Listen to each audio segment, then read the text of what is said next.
Okay, sorry about that, Regan. I just saw your message. Okay, you can. All right. Let me share my screen. Let me see.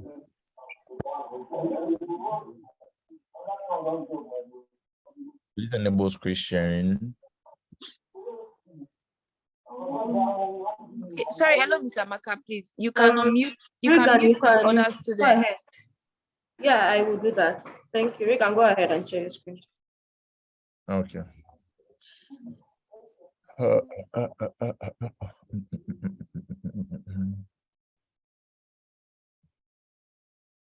All right. Today I'll just touch a little bit on the deliverables we started last week. Then I would run off with a little bit intro to user experience research. Now, like I mentioned in our previous classes, you will not be able to grasp everything at once, especially when you're getting started, right? You need to please allow my other account join so I can see the chat section from a different device. Ms. Amaka, if you can hear me. Thank you very much. So you'll not be able to grasp everything at the beginning. You need to read at just a little bit background story. When I started, what I used to do was dedicate 2 hours every day. Because I didn't want to skip it, I dedicate 2 hours every morning to read an article. There are so many platforms, like, and then I'll try and create maybe about probably say, let's say 10 different platforms you can read articles from and all that.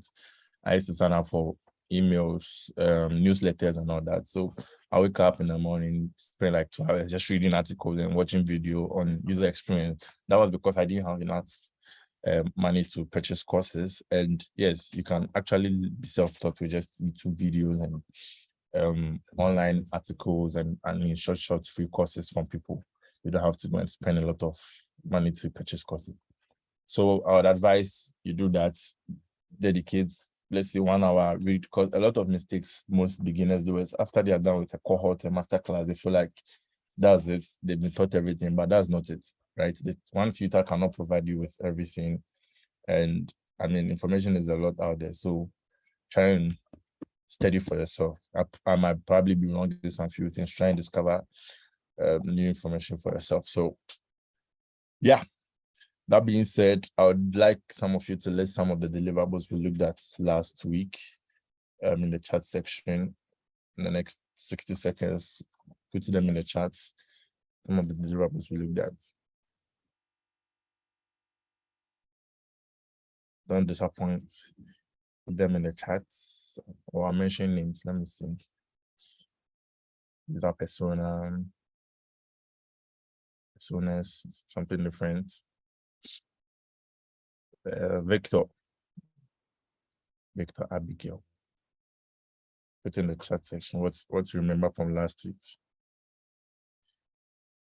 Richard, storyboard, user flow. Okay, good. Site maps, perfect. Good. Now, I think I mentioned most of this prototype, perfect.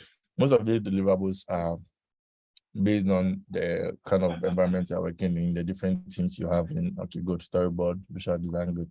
And the different teams you're working in and the process you are using, right? You might skip some few steps to just maybe go right into the design. You might need to do research and then build a persona before. It's not every single thing. For example, there's a contract-based work I'm doing. There was not time for personas because it's an already existing product. They have about 10,000 plus users, so they already know their user base, right? So we just need to skip that step, not to waste time, and then proceed to doing our research and then probably building sketches and all that. So it depends on where you're working. You don't have to necessarily follow every single deliverable. Some projects you will not need to do wireframe, probably just keep to the visual side because everything is already clear. Some projects, you don't need to skip to visual design. You need to make sure the wireframes are very well done so that you don't waste time and all that. So it depends on where you're working and all that. One thing I advise people is try and find what works best for you as a designer, what helps you think best and provide a solution best. Don't try and follow industry standard processes. Once you understand what you're doing, you should be able to break some of the rules. All right, thank you for your points. Those are good. Now, two pointers I left out last time was point 9. I think we ended up point 8 last time. Now, mock-up. What is a mock-up? It's a full-size model of a design or device used for product presentations or other purposes. Think of it as a means of showing off what you design, of what your design will actually look like when it's put into the real world. Normally, when we design, we just show screenshots to clients. They don't really see the life in the design. Sometimes when you add a little bit screenshots in maybe an iPhone or iPad or laptop, MacBook, whatever, they get to see the realism of the design. It makes it very, very beautiful, right? So it's one way to present your design after you are done with your visuals and then you're marketing your product or whatever. You just don't put screenshots. I mean, sometimes you can just have a screenshot, but then it should be in a mock-up form. That makes it very nice. Another definition from another side, mock-ups are fully polished visual designs, sometimes rendered in realistic devices that are included in branding, colors, images, and typography. So I'm just going to show you an example. This one from Twitter. So you get to see this on the App Store. Where you go, they show you the actual Twitter app in a mock-up form. I had another screenshot. Let me just pull that up and show you guys. Good.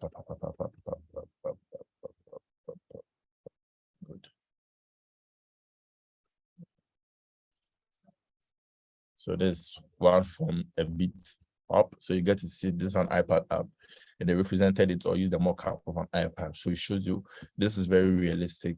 Now this is one from Instagram. This is not put in the form mock-up or anything. It's just a screenshot, but you get to see that this is an iPhone, right? Even though it's a screenshot, they have all the iPhone elements in there. You get to see the status bar and then the home indicator. So mock-ups can be part of your deliverables. It's a good way of representing your design for the client, especially when they want to they need screenshots for the app stores and all that. You just don't provide them with just simple screenshots, and that's what makes the design very, very boring. The design very, very boring. Now, last week, some of you were asking what the design system is. I think I've mentioned it like 3 times in the different classes, but just iterate on it. A design system is a complete set of standards intended to manage design at scale using reusable components and patterns. This is from NN Group.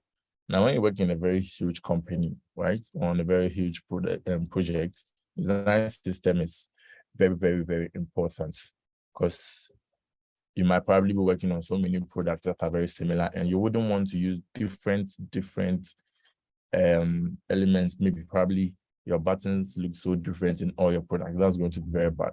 So what design system try to achieve here is make the whole project or the flow seamless. That's one. Ensure consistency in every single product the company is building, right? So it's very, very important. And a part of the definitions, a set of standards intended. So you just where is it? A set of standards intended to manage designs at scale using reusable components. It's not just about the component or the UI elements in the design system, but there's some set of guidelines to what to do and all that. So design system is very, very, very important in design teams that are very huge, and then helps manage design at scale. Now, second definition, a design system is a library of reusable components and guidelines. Like I was saying, that's people within a company can combine into interfaces and interaction. What goes into a design system and how it's implemented can vary quite a bit from company to company, depending on the size and maturity of the design practice and the needs of a product team. So in some companies, you wouldn't have to necessarily build a design team, a design system, because probably you are the only design guy there. You might build something small for yourself to just make your process, faster and all that, so that you don't rebuild every component every single time. But then, in a very huge company, probably say about 20 people in the company, a design system is important, because if you are going to design, let's say, a button, for an instance, every designer would probably be designing different buttons, right? Depending on the project they are working on. But if there's a design system and then there's a guideline to follow, no one is going to go off that track. Would all follow a set of guidelines that has been already provided. So it will vary from company to company, right? And last week I mentioned that Some people do build what is known as a style guide with colors, typography, little bit buttons and shadows, and then call it a design system. That's not necessarily because a design system goes above that. I showed you an example. It's a very wide range of so many stuff.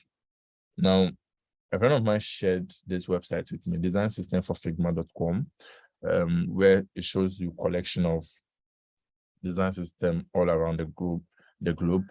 For example, Uber. Let me just show you guys. Let me just show you.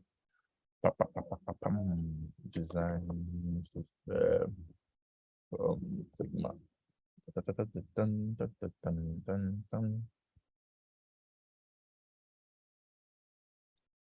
Okay, let me share that screen also.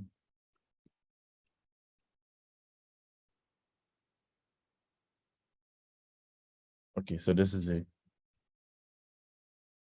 Let's load. It shows you different design systems from some of these popular companies out there. Uber, I think Jira is there.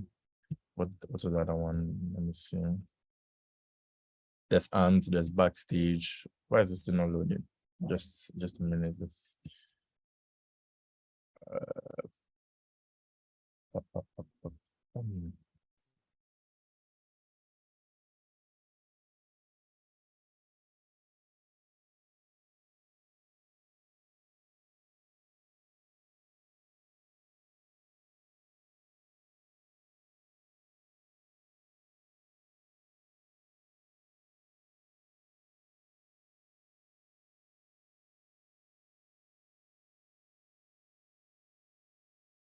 no one is talking.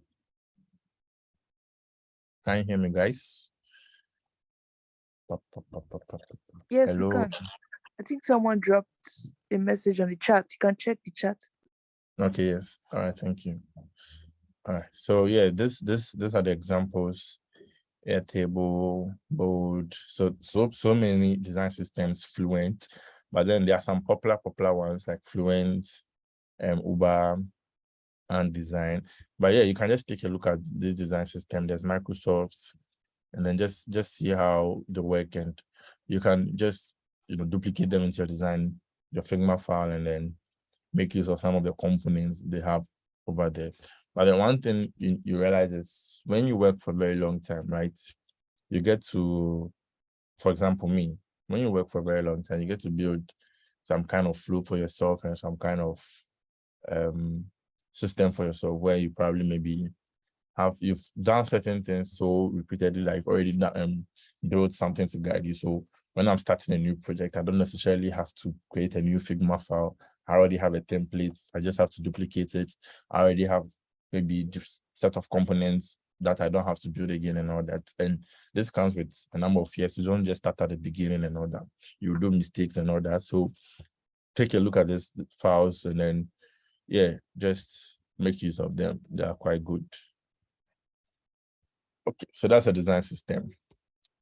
Now, extra stuff, right? Some of the deliverables can dive into sketches. It's not, clients don't want to see your sketches, but sometimes they might want to see them. Not something you will hand over to them, but in your process of maybe sharing your ideas and your findings from your research, you can show them some sketches and all that.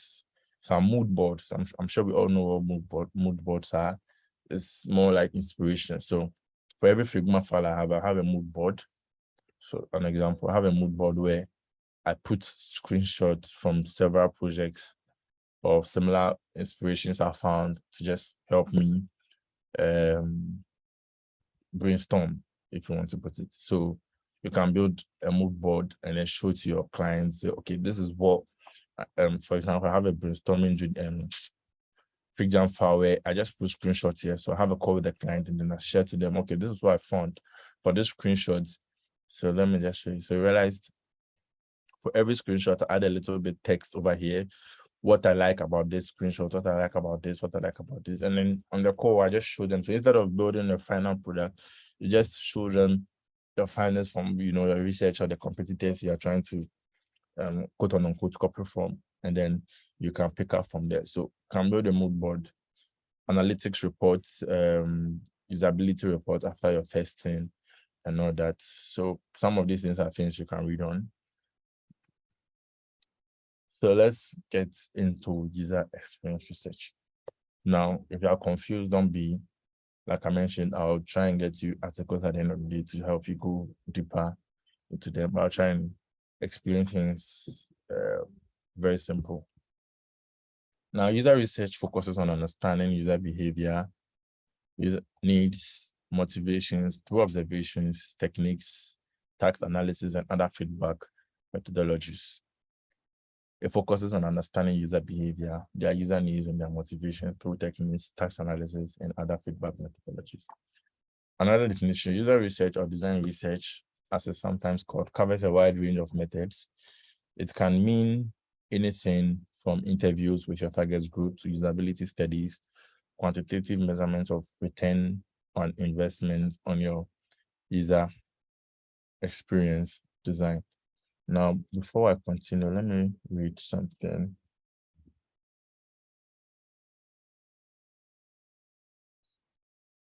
Last time, I think I mentioned what return on investment was, but I'm just going to read a line of sentence I've written down here.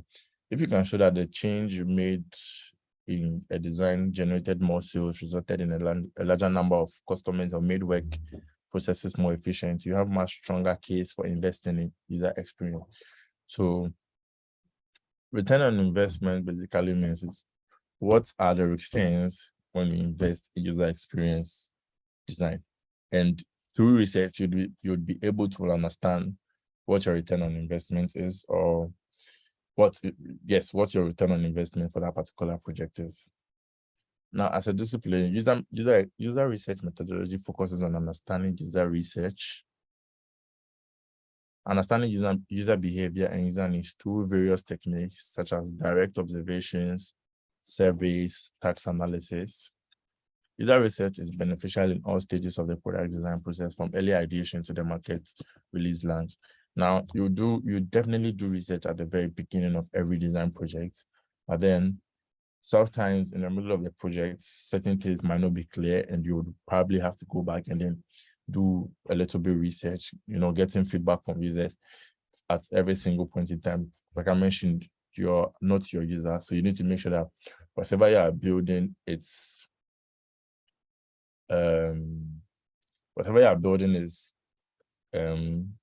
solving an actual problem, and it's not based on assumptions, right? Now, there's a quote from Neil Armstrong: research is creating new knowledge. Now, when you do research, you get to find things that you didn't know.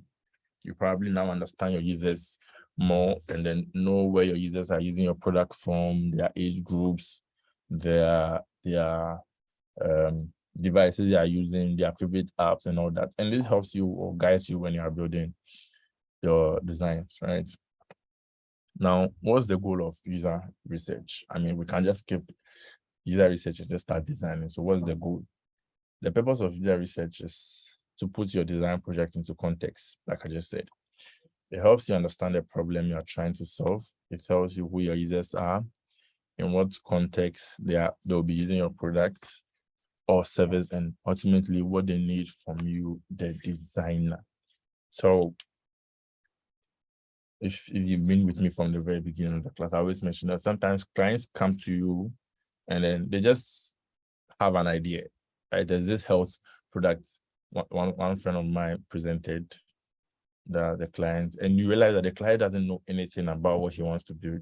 He has a hospital, he has an idea, and he just needs the product. So when the client came, he was like, hey, Eugene, I have a hospital and I want to build a virtual clinic to just host clinics. That was all he said. When can we start the user interface design? And the boy was like, chill, because you can't start from just the user interface design. I mean, yes, you have a hospital, you have a clinic or whatever, people come in and out to get checked and all that. But the fact that that is working doesn't mean that you can just wake up and build a product and expect clinics to hop on and then practitioners to hop on. You need to do your research, right?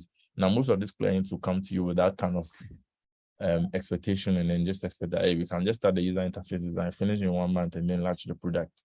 But what's going to happen is the product might fail out there, right? The product might fail out there if research was not properly done. So you need to do your research very, very, very well, and make sure that whatever you are building or whatever, one second.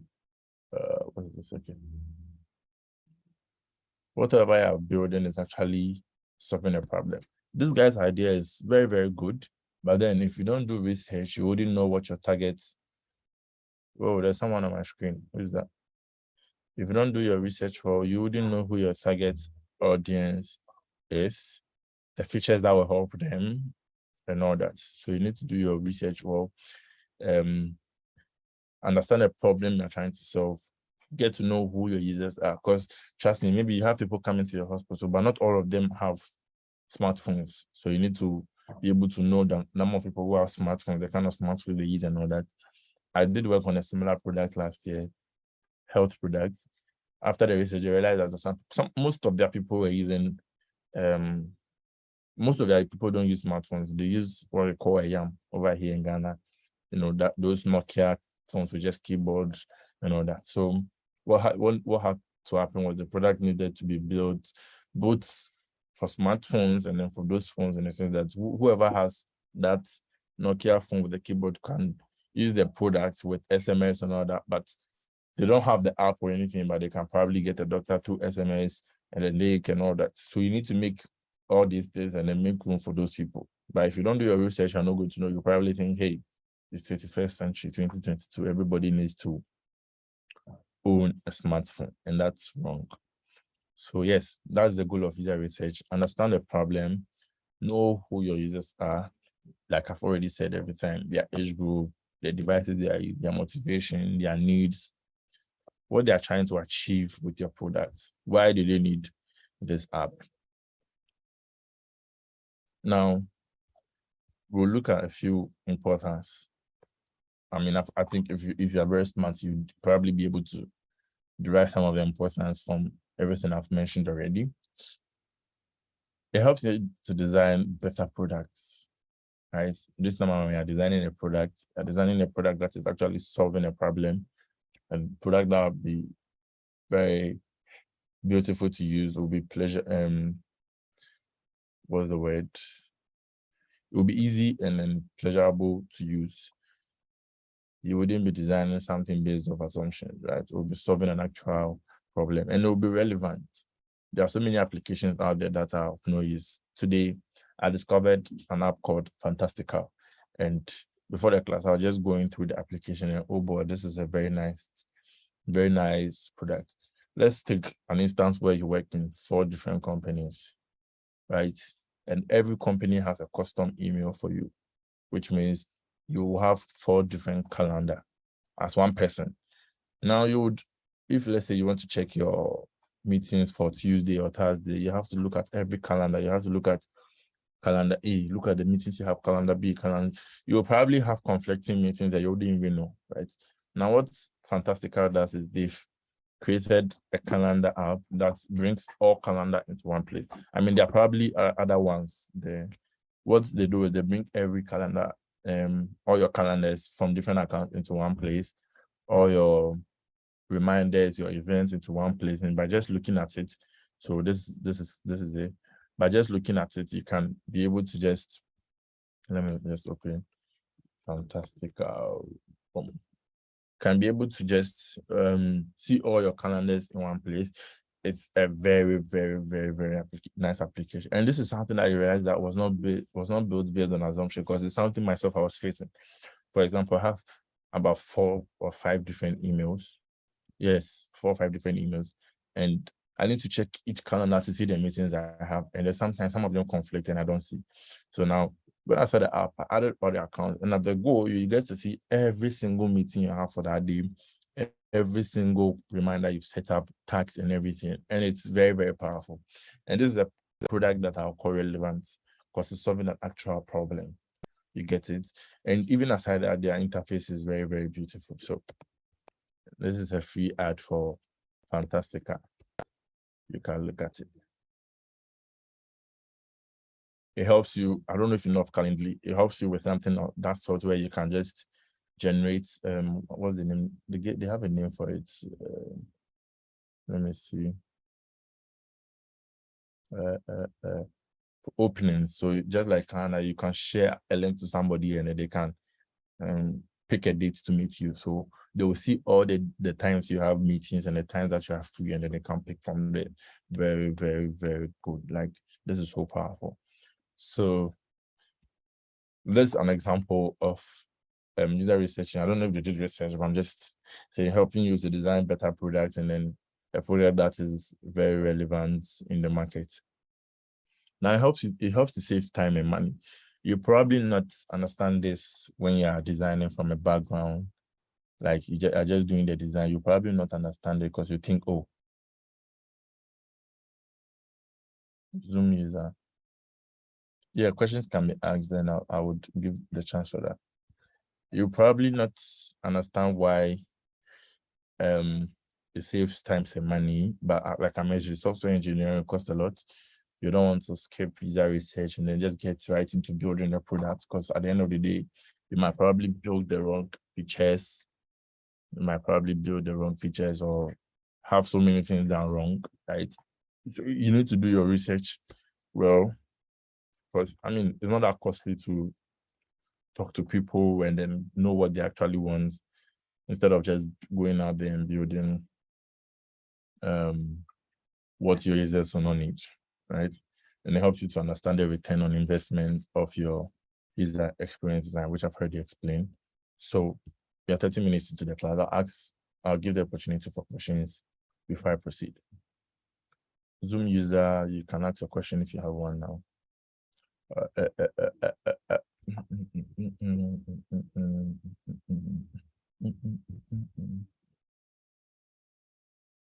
1 minute to ask a question, then I proceed. If you have any question, now is the time to ask.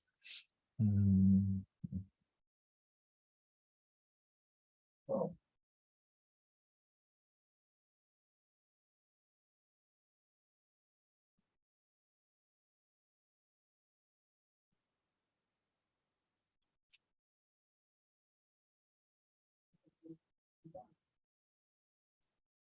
So I said, is it compulsory? You know, the survey method of research.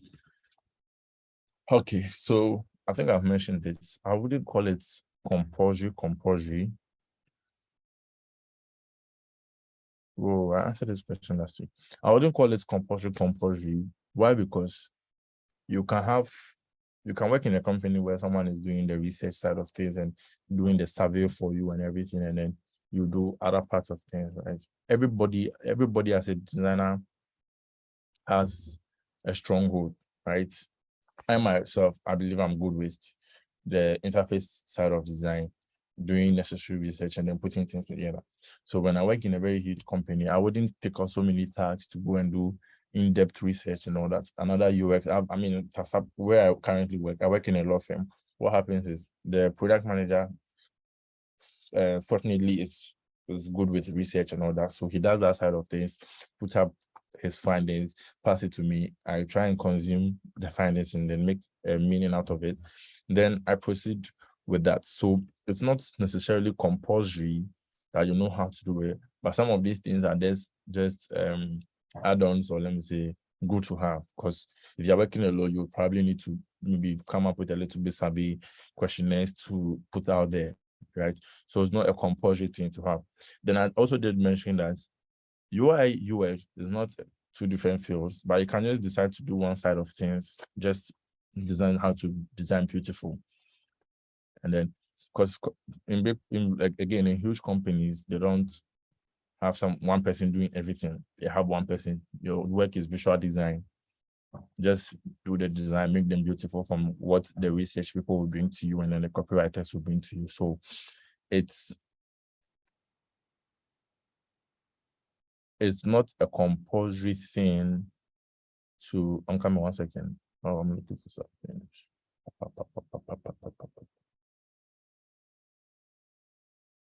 Yeah, it's not a compulsory thing you need to have to make yourself a good, but then it's good, right? I mean, creating a survey, creating a questionnaire, something. And one thing you need to be good at when it comes to research or as a user experience design, you need to be good at is asking the right questions, right? This you can just Google how to ask the right question. There's the five W's or something like that. Why, what, when, where, Yeah, I think so. Yeah. Why, what, when, where. So you need to be able to ask the right questions to get the right answers from people. And it's not necessarily compulsory, or you should be good at it. Can you please call out the UI deliverables again? Chidema, if you join a class early, people did mention them: user persona, user flow, prototype, sitemap, storyboard, visual design, UX writing, wireframes. What was the other one? Design systems, we mentioned today, mockups, sketches, usability reports, usability testing reports, yes. And then what was the other ones? Analytics reports, yeah, and usability report. I'll share the slides so you can go through. I can't go deep into those ones. Difference between design system and a style guide. Design system, a style guide can be found in a design system, or a style guide, quote unquote, is a smaller version of a design system which contains less components, less interface UI elements. That's basically the difference. Where did I get to? Oh, good. Any other question before we proceed? I'm trying to look for something. I'm forgetting what it's compounding. Any other question? Zoom user, I hope I answered the question.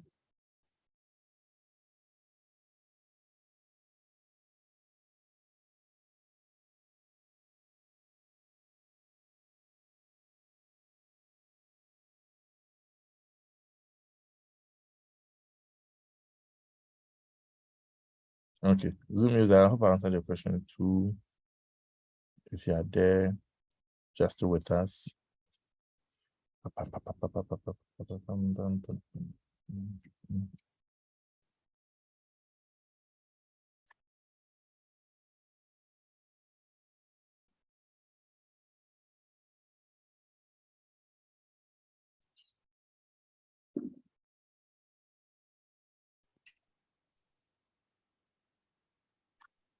Okay. Give me 1 second. I'm trying to look for something for you guys.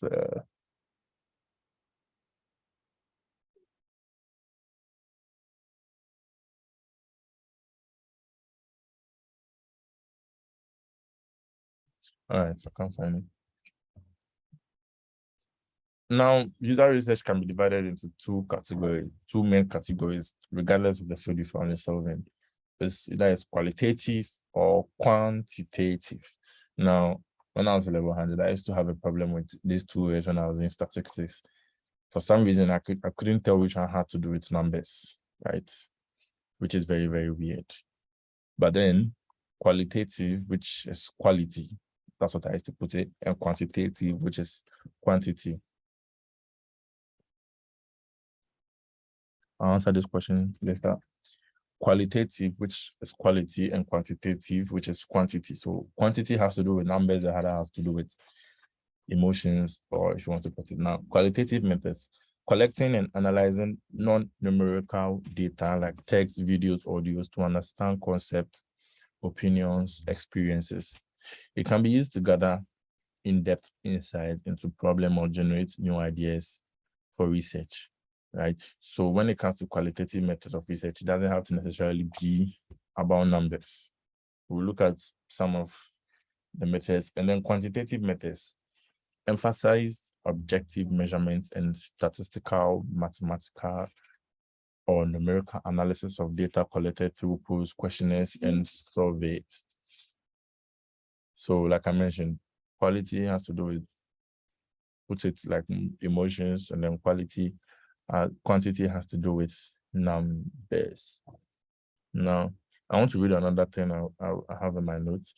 Quantitative seeks to measure user behavior in a way that can be quantified and used for statistical analysis. And then qualitative is exploratory and seeks to get an in-depth understanding of the experiences and everyday lives of individual users or user group. Now, this is from interaction design. One good place to learn user experience. 1 second. Oops. Okay.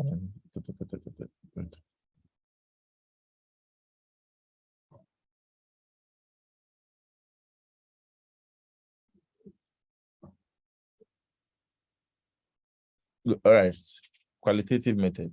User interviews, usability testing, focus groups, and then field studies. Now, what is user interviews? Asking users about their experience with their products.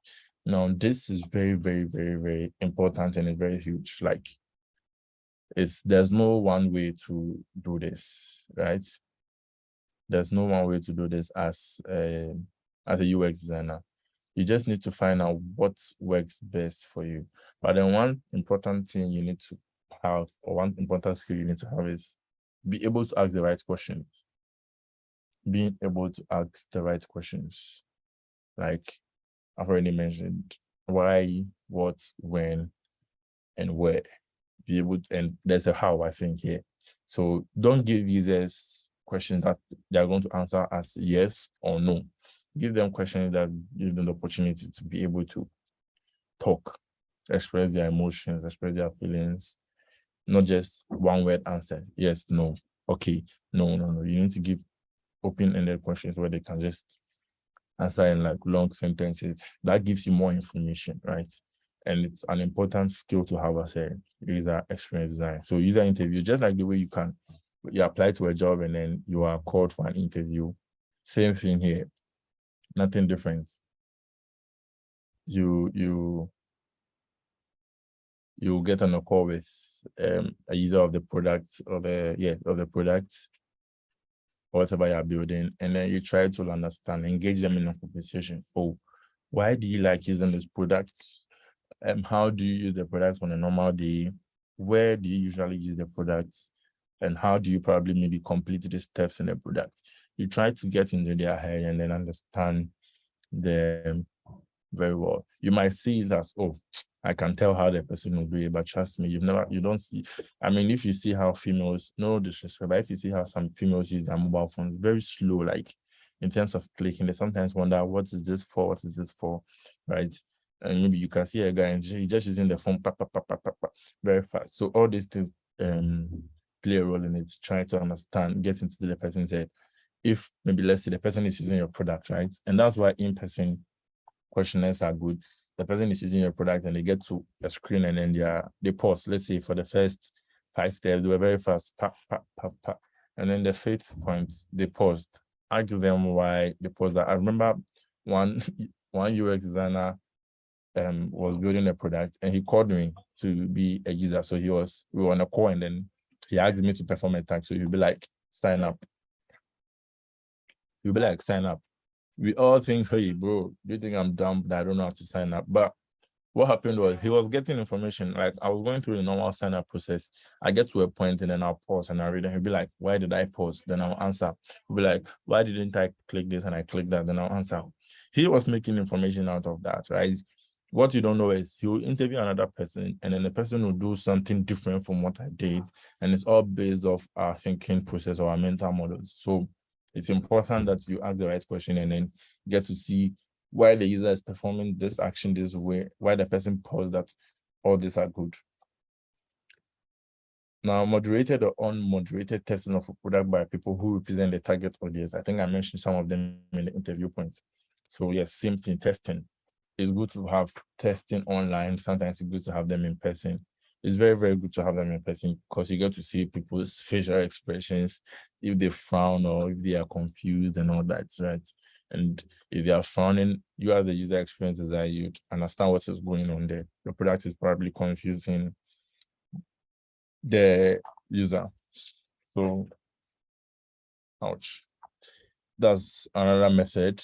Now you realize that this qualitative method of research is not giving you any numbers. It's giving you information either in the form of a text, an audio, pictures, or whatever.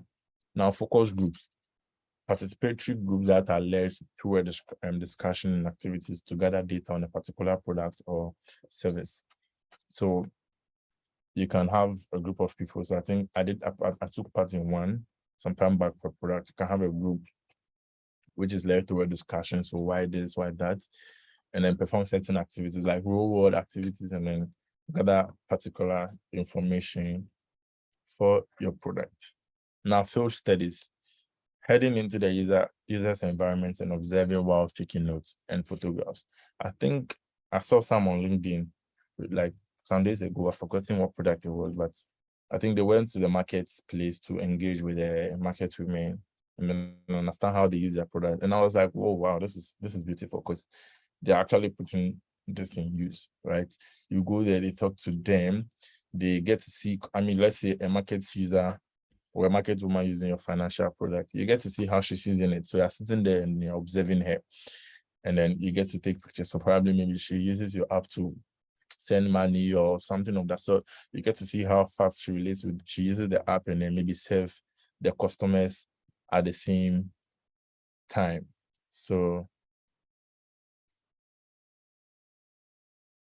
good question, Esther. I'll answer that. So you get to see that in place. Now, the quantitative, okay, so these are like I mentioned at the beginning of the course, most of this I would advise you go and then read deep into most of them. Like I've already said, how to ask the right question is a very important thing. So go to YouTube. How to ask the right question at a year exam. What are the 5 whys? I think it's 4, 3 whys. I forgot them. What are the 3 whys? I wrote them somewhere. Let me see if I can remember. What are the 3 whys? Try and understand it. As a designer, it's very, very, very important.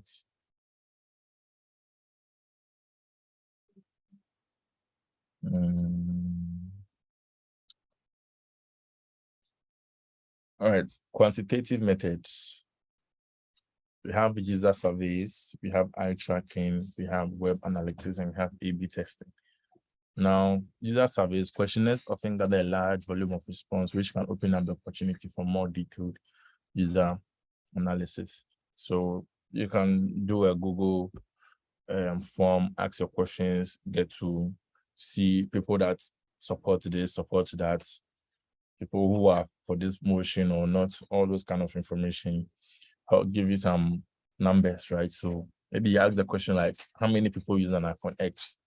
You can get to see the number of people who use an iPhone X and maybe not, or maybe ask them to pick their devices. Maybe there were 3 devices. You get to see numbers over there. How many people use this or that or that. Then eye tracking, a technology that measures eye movement and makes it possible to know where a user is looking, what they are looking at, and how long their gaze is in a particular spot. We'll be wondering how this is possible, but then there are tools that allows users to, or that allow you to be able to see where the user's cursor was passing at every point in time in your how do you call it? On your website or what have you. There's this video I want to see if I can get. Yeah, Hotjar. This guy did a video on it. Let me just drop that in the chat for you guys to watch. Hotjar enables you to see that. It's very, very impressive if you watch the video. You get to see where the cursor of that person was, how long they took. Like it's more like seeing them using the product, and this gives you some insights because you get to see the parts where maybe they took long to make a decision if they wanted to click or not, the part where they were reading for long and all that. Then you have web analytics, data that is gathered from a website or prototype. It is integrated with allowing you to see demographic of users, page views, and funnels of how users move through your site and where they drop off. The most well-known tool to integrate would be Google Analytics. So this gives you more very, very in-depth information about your user and the people that come to your platform. And then a popular one we probably all know is A/B testing. Compare it to versions of a web page to see which one converts users more. This is a great way to test button placement, colors, banners, and other elements in your UI. So anytime I'm designing and then I hit a block where maybe I'm indecisive of which one will perform well, I always go with 2 variations, sometimes 3. And then we narrow it down. So for example, there's this thing here are like 5 variations of one particular feature we are trying to put out there. what's going to happen is we'll narrow it down to specific to test it, see how it performs, test another one, see how it performs. And I gave the great example of Instagram when, well, I think last year, right? When they were trying to test their new navigations, right? Where to put the rose button and then the shop button. They did an A/B testing, and even on one device with, let's say, 3 different accounts, you might have 3 different navigation bar, which was insane because you switch between account A and then the next account, you're seeing a different account and a different navigation and all that. Even though during that time frame, it was confusing, it was an A/B test to see how different people are using the application. And then finally, they decided I think it was after a month or so, they picked one, and then that's what we're currently using, right? That was a very forceful way to do an A/B test, but yeah, it worked, right? Maybe my friend sitting by me will have a different navigation. I have a different navigation, and everybody has a different navigation, and they get to arrive at which one was performing very, very well. So these are like 4 different quantitative methods of research you can perform. Now, you use user research to inspire your design, to evaluate your solution, and to measure your impact. 1 second.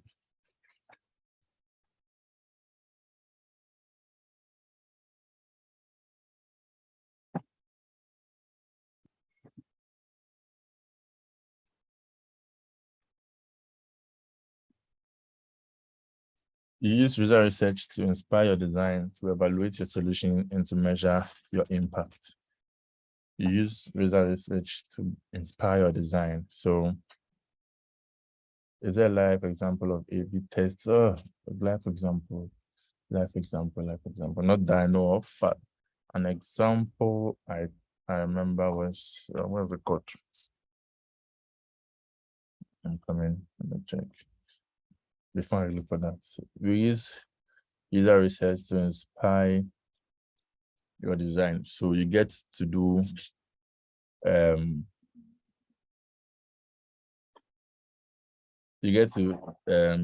influence your design, inspire your design based on the research you do.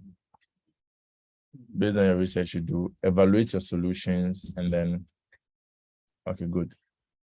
And then to measure your impact. So based on your research, you'll be able to measure the kind of impact you made. Okay, so this is one example, but it's not live though. I can't really think, I've not seen any live one currently. Oh, no, there's not seen any live one currently. So this is an example of A/B test that happened in 2020, September 10th, by Etsy. So what they were doing was there's this section of their website, right? They had 2 variations. Now let me just read what these people had here. Etsy ran an interesting experiment on their product pages by trying to clarify the shipping process.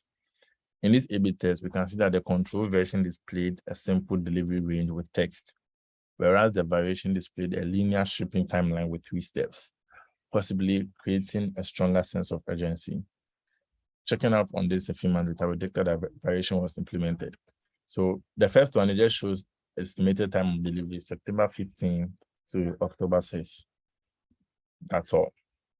Now, the second variation, it shows you that the estimated delivery time is this, but then it shows you that on September 30, order was placed, September 11 to this, order dispatches, this to this, delivered.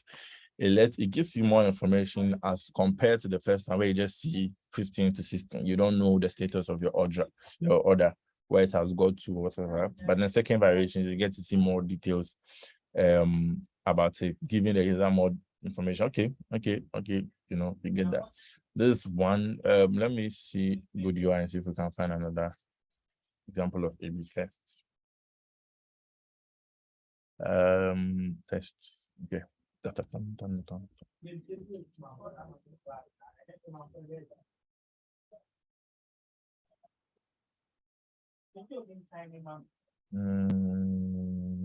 Let me see which one.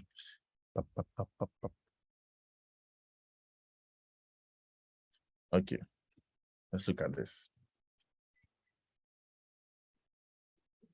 This is about optional fields. So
Rick, I don't know if you can hear me.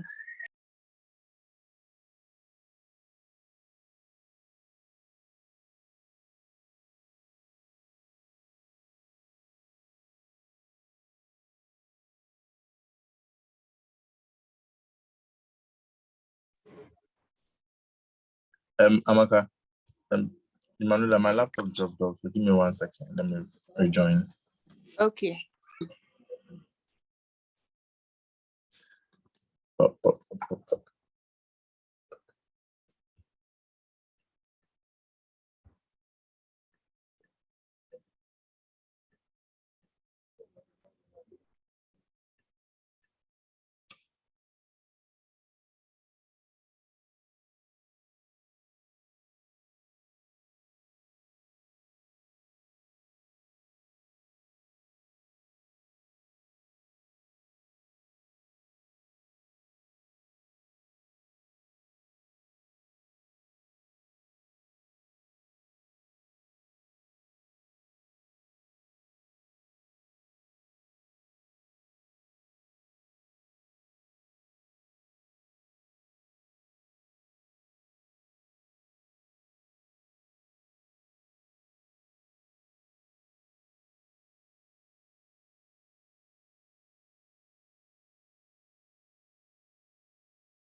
Do that at the end. You don't have to. Okay, so that's exactly what I'm reading. So both quantitative and qualitative must take place for the UX. So yeah, you don't have to do both of them compulsory, but providing a mixture of both of them, right? Maybe you do a little bit survey, then you do a little bit of field study, this and that will give you more information. I suggest just picking just quantitative and doing that, right? So a mixture of both of them, it's advisable for a good design at the end of the day. Someone has another question, if you can drop it. Yeah, any questions at this point? Any questions at this point?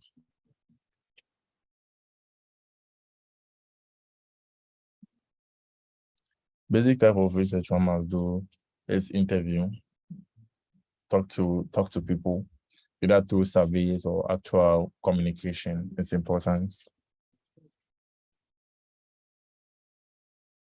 If you don't even do any interview, if you don't do any research at all, you should at least talk to some people to get information. Because always remember, just this is one thing I always put in my head when I'm trying to be a bad designer. You are not your user. Don't try and assume for your user. Try and talk to people. Any other questions? We have 37 people. I expect more questions from you guys.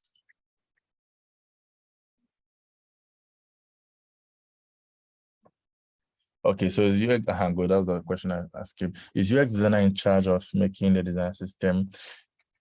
Yes and no. Like I've already iterated on. Once your roles are defined as a designer in a company, you know what you're supposed to do. So if your work is part of doing a design, for example, there's another, I'll probably say there's so many companies I work with, but there's one I work in where I'm in charge of doing the design myself, doing my research and then building a design system. But then at every point in time, there's the priority. So if it gets to the part where I need to build, maybe let's after working in a company for 6 months, I've been able to discover the flow and then what needs to be done. I can start building the design system myself, right? Because I'm the only designer in the company. But if you are in a huge company, you might have different roles. Maybe as a designer in that company, you need to just do this or do that or do that. But it all depends on you, right? It all depends on you. And what your tax are. Let me put it that way.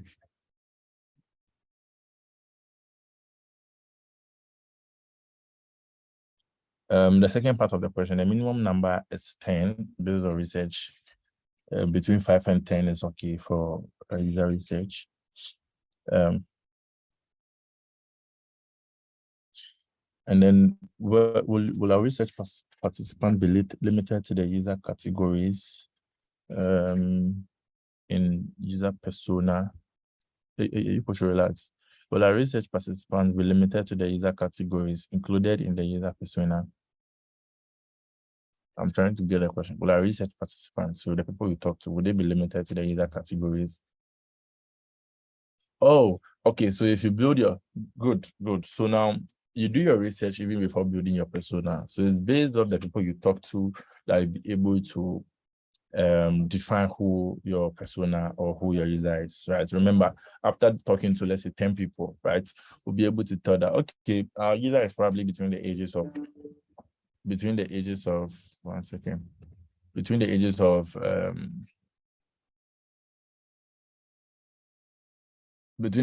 17 and 40, right? So it's based off your research, then you'll be able to build your persona. Because let's say you talk to 10 people will have 10 different ages. So you can then know that, okay, this is the age group we are looking at. This is the, maybe on a minimum, let's say, when after the interview, you realize that most of them were using an iPhone, then you can use that as a device in your persona. Realize that this is why most of them want to use our product, then that will be a need. So yeah, 5 to 10 is okay. And then it's based off that where you build your user persona, and then you can, so you don't have the participant, you don't build your persona and then now look for the people to match that persona. No. Research leads to knowing your user. Esther, thank you very much. Smart one. Where can we get example for the kind of questions to ask and why you're talking about 3 whys? And you're talking about 3 whys. What are they? Okay, I'm coming. Let me open Notion. There's a document I have that has, yeah, so I can remember all that document is.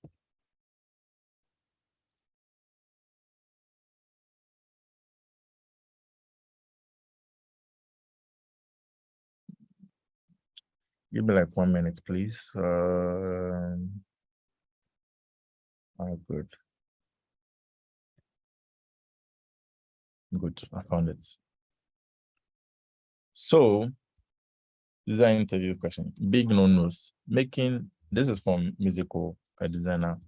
Making the interview uncomfortable. Example, no prep or context to why you are asking questions. Asking direct questions, like I already said, don't ask for direct questions. Example, would you use X feature? The answer will be yes or no. It is totally wrong. You don't do that. And then asking leading questions. Example, do you use Google to search online? Don't do that. You can, the best way to ask this is what product do you use to search online? That way you get an answer. Google, Facebook, blah, blah, blah. You get it. Now, the objective, how and why do millennials trade stock? So I'm just going to walk people through, okay, it's not a lot, through this. Now, how and why do millennials trade stocks? Okay. All right, good. So this is the objective, right? How and why do millennials trade stocks? Hypothesis, ultimately building personal wealth and attaining financial freedom.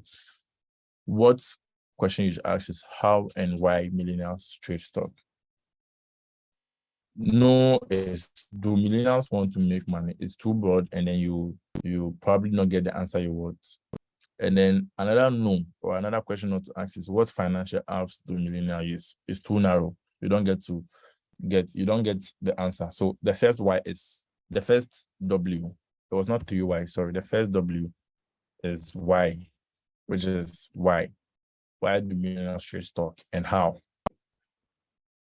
Now, this is a disclaimer to when it comes to user interview. If it's an online, you probably ask them if they would want the session to be recorded so that you can reference it later. Now, remember, you don't want to make them uncomfortable. Now, questions for getting to know the user. Are you currently studying, working, or both? Can you tell me about your hobby? How often do you use apps on your phone? Now, another thing when it comes to questions is how. Questions about customer preferences. What are the top 5 brands you like and why? This just gives you an example of how to ask questions. What are the top financial brands you like and why? So another thing, what and why? I've already mentioned why. Can you share your most frequently used financial apps and why? You get to see the why being very consistent because you want to know why. How do you manage and build your personal worth? Another one, how? I hope you're taking notes. Now, question about your customers' perception of finance. How do you rate your financial literacy?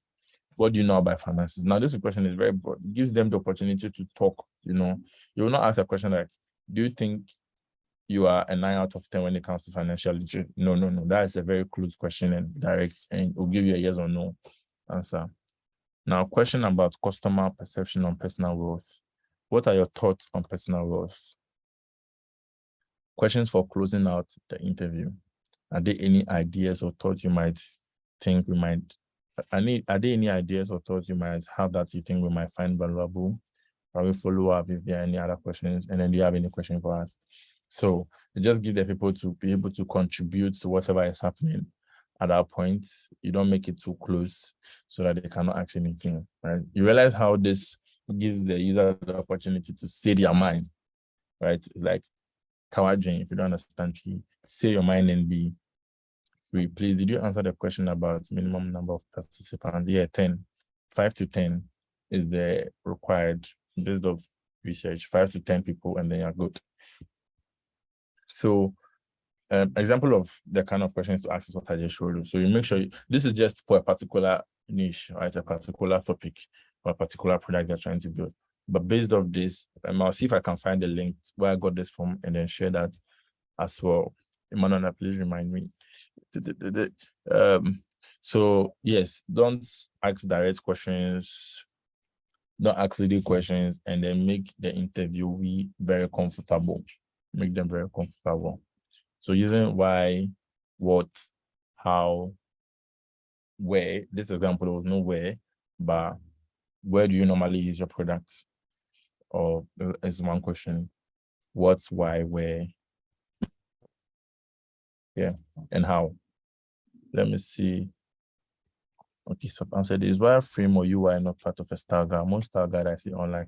Wireframe and UI, they are not style guides. They are not style guide. Wireframe is a deliverable. UI is a deliverable. A style guide will consist of the UI elements used in the design. I showed you guys this the last time. Most of you don't join some of the classes. That's why you lose.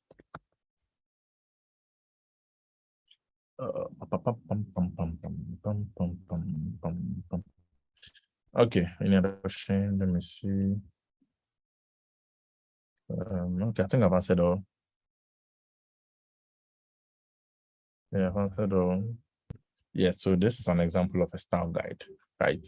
So these are the font that was used in a project. These are the different color variations. These are the product colors. This will be the images, maps. These are the shadows. So you don't get the UI as part of a style guide. Now, this stuff you find in a design system. And then this is just a smaller version out of a design system. I showed you guys a design system the last time. And I've showed you one today. So you can check all the links I shared. Design systems from Figma.com to see more. Any other question? Out. Any other question?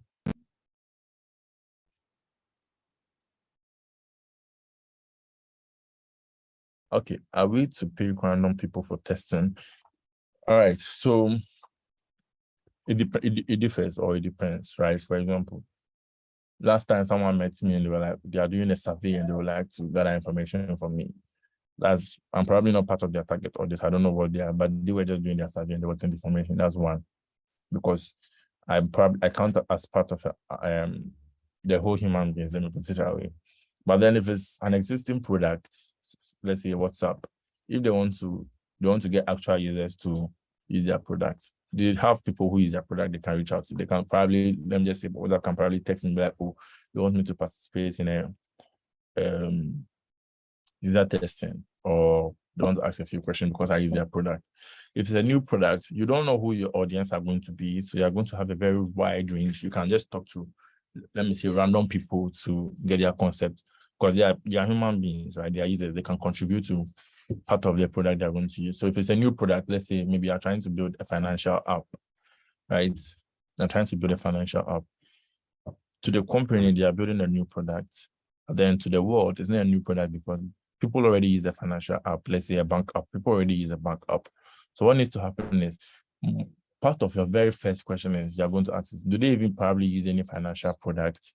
Or maybe can they list some of their financial product they already use? If we look at the questions, yeah, I think there was one question that asked about what are the top 5 financial brands you like and why, right? So maybe because we are trying to build a financial app, we want to understand who users are, the kind of product they use and all that. So we can talk to one of people.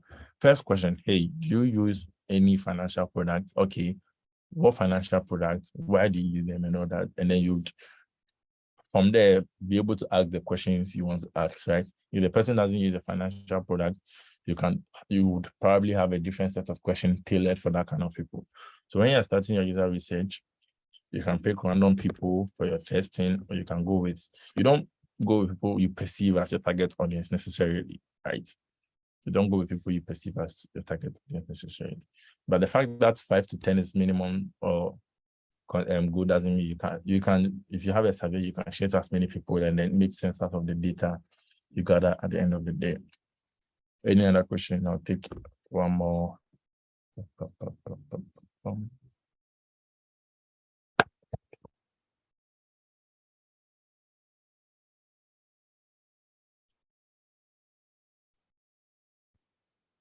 One more question.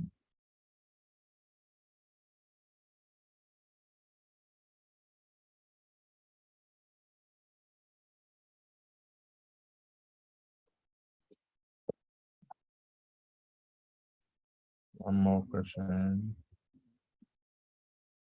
You're welcome. No question, but vote of thanks. I'm listening.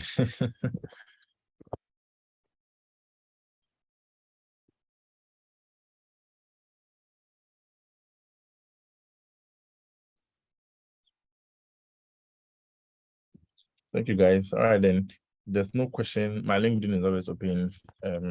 If I don't respond after a very long time, I'm very sorry. And if I rushed a bit, I'm very sorry. I mean, we had just 1 hour. And I had to cover most of stuff. So what I'll try, I can't promise, but it'll probably not be as soon as possible. Maybe next week I would share the slides. Some of them are not well, and I had to rush most of the slides. So I would put some of them together and make them, I mean, good. So you'll probably see more information or maybe a little bit changing in the text. I don't know. But yeah, and then I'll try and create some few platforms, like I said, articles you can read online, because it's very, very, very important as a designer. You don't limit yourself to one information or from one person. Try and consume a lot out there. So yes, thank you guys for your time. I enjoyed myself, and if I rushed, people say I do talk fast. So if I did talk fast, I'm sorry. Or if I was not very clear, I'm sorry. I'll see you guys in the future when you become very, very good. And I wish you all the best in your career journey. And yeah, have fun designing. I guess that'll be it for me today. You'll probably not hear from me again. Till next time. Bye. Thank you All so right, much. thank you so much, Regan. Regan. Manuela, you can go ahead.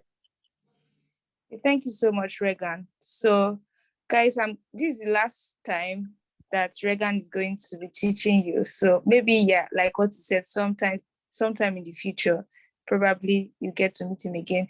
So I dropped his LinkedIn on. Oh, they say they're going to miss you. Wow. Okay. So guys, please follow him on LinkedIn. So for those of you saying you miss him, please follow him up, connect with him via LinkedIn. So I dropped the link and I'm going to do that again. So you can reach out to him and connect. And if you have questions or insights, or if you need advice as regards design, yeah, you can reach out to him. So please connect with him. Yeah, that is all from me. So Miss Amaka, do you have anything to